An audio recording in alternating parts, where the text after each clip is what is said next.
Hey, Dr. Dan. Hope it's going good. We're going to take you through our quiz to see how special you are. So right now, we're at the homepage. We got a title of our quiz. Then we have our start quiz button. We got our little handicapped guy on his wheelchair zooming around this circle. You got to imagine it with a start quiz button. So when you click this button, we get a little what are these called? Snack bars to saying time to start the quiz with our little handicapped guy following us around. So this is where our questions are coming through. I'm going to let my good old pal Jake explain these. Okay, so we did our upgrade, my upgrade rather, after Dylan's two upgrades, was we reformatted the quiz answer and question fields. So the quiz question now has a gray material color background, and our answers now have these little icon container widgets which I made. And then also we have an update to how the quiz is actually scored, which you can actually kind of see in the terminal down here. As we click through, there are now 4 categories as opposed to 1. So you could say our app is 4 times as good as it was originally. And as you click through these different questions, there are 6 of them, I believe, if I remember correctly. And obviously this is the most important question, but we all know the answer to this one is Hovog.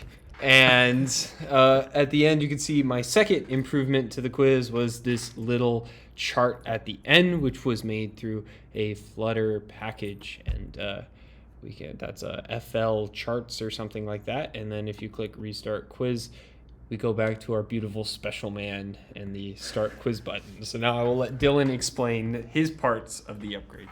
Indeed. So now if we come over here to the main Dart file, we have a quiz indicator that's keeping track of whether or not the quiz has been started with a Boolean. So now if we click into this initial start file, we're accepting a function into here.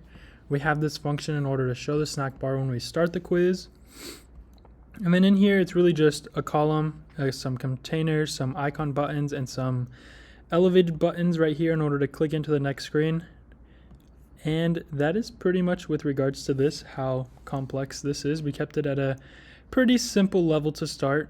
Our upgrade should get more complex as we continue to go on. But now I'll let Jake explain how he did his upgrades. If you thought that was simple, get ready for even more simple. We've got icon container, which if we go back to the phone are the little circles. Basically, it takes in an icon as a parameter, and that could be any icon. And then it uses some formatting to add that circular container around the outside of the icon itself. And then if I quickly click through to the chart over here, the other thing was the result chart thing, which this is pretty complicated. Admittedly, this was taken from GitHub as one of their examples, and then I kind of tweaked it around and played with it to make it right, like shifting these around, and then obviously changing the titles, and then instead of them being static values, if I scroll down to where the data is actually being put into the charts, which I believe might be a little bit further down here.